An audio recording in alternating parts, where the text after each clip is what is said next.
simulan natin dito. Ito naman kasi expectation na marami, no?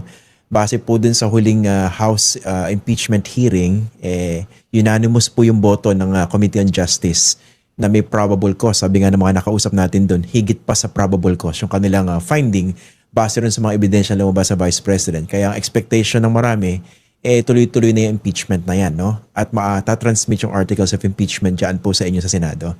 Simulan po natin dun sa pinakahuling sinabi ng Korte Suprema with the way they defined or redefined yung forthwith, no? Ano po ba ang tingin niyo ron?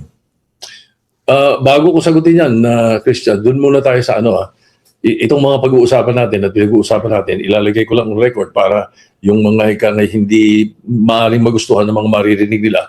Una sa lahat, hanggat hindi namin natatanggap yung articles of impeachment at bumoto na ang House at nakarating sa amin, lahat ng pag-uusapan natin speculative. Okay. I can talk about history, I can talk about the history of our impeachment na nag-experience natin at itong mga maaaring mangyari if, it's a big if kung sa Tagalog. So, sige, go ahead. So, Doon naman tayo sa forthwith, no? Kasi I remember nung dati po natin pinag-uusapan yan last year. Sabi nyo, kung kayo'y nakaupo dyan sa Senate presidency, yung forthwith yan, agad-agad. Pero yung paliwanag ng Korte Suprema, not necessarily, no? Pwede mas mahaba, pwede mas maikli. Depende yung discretion sa Senado. Ano po ba yung gagamitin yung pamantayan? Bigyan muna kita ng konting kiliti. Hindi naman joke ito, totoo ito. Apo. Ang course ko sa letran, AB English eh. Ang major ko English eh. Ang minor ko psychology. Sa akin, ang forthwith immediately.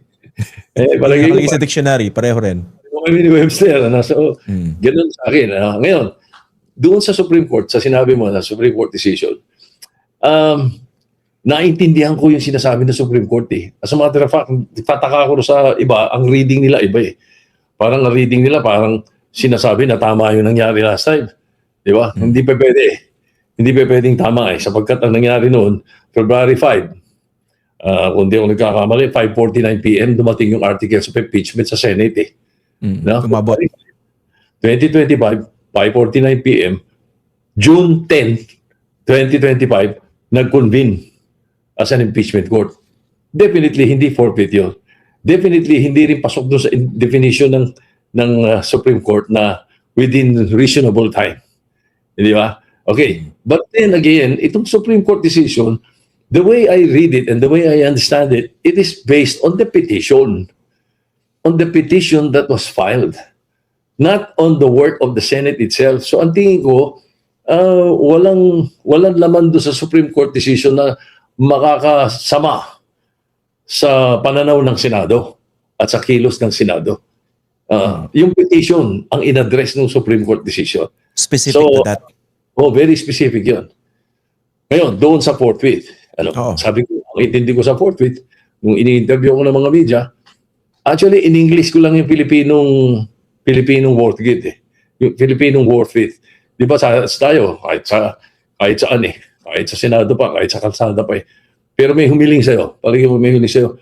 Ano nga tulungan mo nga ako. Pwede ba natin gawin to? Di ba ang sagot ng karamihan ng Pilipino pag gusto? Bukas na bukas, gagawin ko yan. In English ko, sabi ko, to me, forthwith is tomorrow. Pag natanggap ko ito, bukas, sigurado, magkukonvene kami. Yun ang pagkaka-explain ko lang.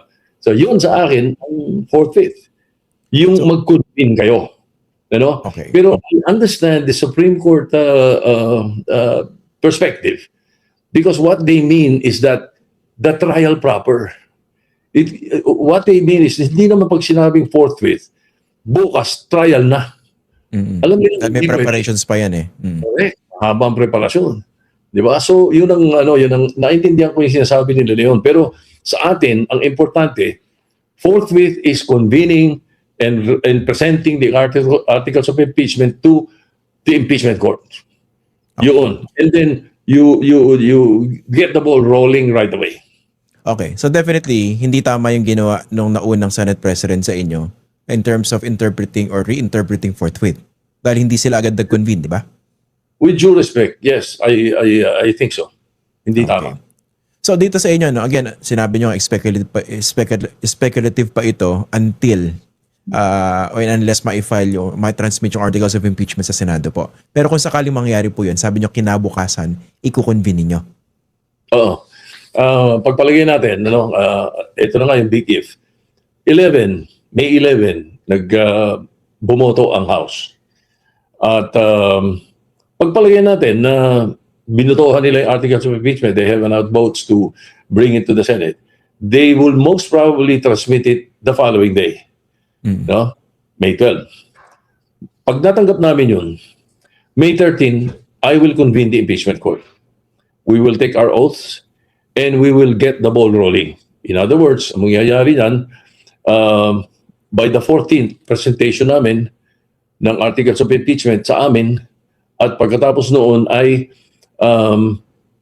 padadala namin yung impeached official ng hihinga namin ng response. Bibigyan namin ng 10 days, which is nasa rules namin yan. Kung working days yan or ano man yung kangay nasa rules namin. No? 10 days. After that, pag natanggap namin, which we did sa corona impeachment, hihinga naman namin ang prosecution ng balik ng 5 days pagkatapos na matanggap yung ikangay sa defense. No? Thereafter, after the 5th day na tanggap namin yan, I will propose a pre-trial. Why? Anong nangyari kasi sa amin noong corona impeachment? Nag-trial proper kami, ano mo mga date kami nag-trial, natanggap namin ito ng December 12. December 2011. December 14, we convened as an impeachment court. Pagkatapos December 26, na-receive namin yung Chief Justice Corona's answer. Pero ang trial proper, January 16 kami nag-umpisa. Okay, sa pag-umpisa namin, nag-umpisa na rin doon ng stipulation, mga ganun-ganon. Matrapok yun, sir, di ba? Yung mga marking for evidence, parang Madugo yan. Madugo yan, mahaba yan. Ang nangyari ngayon dyan, pagdating ng mga February na, babanda end of January, tapos magpe-February na, ang dami pinipresent pa ng prosecution na kung ano-ano, na merong mga bagong pinapasok. Si Manong Johnny, who was Senate President then, that was a presiding officer, and remember, I was the majority leader. As a matter of fact, I was the workhorse. Mas marami nga akong trabaho ginagawa nun kaya sa kila Manong Johnny because pati sa rules, pati sa agenda, pati sa pag-uusapan, ako lahat yung nakatali. So, naguluhan kami. So, anong nangyari? Nag-suspend kami at nag-pre-trial kami in the middle of the trial proper. Ganun ang nangyari noon. Para nga, hindi magkakaroon ng gulatan na tinatawag ng mga abogado. So, ang sinasabi ko dito sa atin, if ever, natanggap nga namin at natapos namin yung mga 10, 15, or 10 or 5 working days na submission ng both ng prosecution at ng defense, I would suggest a pre-trial. Hindi kami mag-pre-trial sapagkat gugulo lang It will be fair for everyone. At mas magiging mabilis pa rin kami. Mas maaayos pa rin namin yun. Ang isa lang ng mga setback natin yung timetable namin.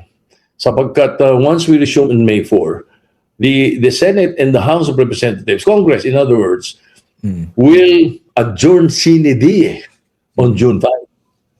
By June 5, adjourn sine die. So, Senate yun. That is not the impeachment court. Sa amin, ang interpretasyon naman namin, the impeachment court will crossover into June. Pwede namin ito into June. Pero malinaw po ba sa mga kasama ninyo yun? Kasi iniisip ko, pwede rin i-question pa rin po yun ng ilang mga kasama niyo sa Senado, hindi po ba? Well, so far, sa mga kausap namin, sa mga uma-attend na mga caucus namin, wala kami nakikita problema ron. Wala kaming naririnig. So pwede kayong, balak nyo mag-hold ng impeachment trial as an impeachment court, not as a legislative body, miski naka-adjourn kayo, sinidi. Sinidi at Senado. Yun ang balak namin. Okay. Ito naman ang sinabi ko sa mga kasama namin at yung mga kasama namin sa mga naririnig ko, meron namang representative ang minority ron. Sabi ko kay Senator Robin, sabihin mo sa grupo ng minority, lahat ng napag-usapan natin dito. At sabi, sangayon naman siya. Okay. Bali, sir, gano'ng kahaba yung nakikita nyong pre-trial at kailan sa tingin nyo magsisimula yung actual trial? Base sa kalendaryong iniisip ninyo. Sa kalendaryong iniisip ko, at depende sa haba ng pre-trial, sa mga presentations, sa stipulation. Siguro pagpaligay mo na 2 weeks yung pre-trial, yun ang pwede na tayo magbilang. Kung May 14 nag-convene kami, ha, kasi nga May 13 namin May 13 nagko-convene kami dahil May 11 boboto sila, May 12 matatanggap namin, May 13 iko-convene ko. So, isama na natin yung 10 working days, 5 working days na sagot, and then the pre-trial, more or less matatansya mo na.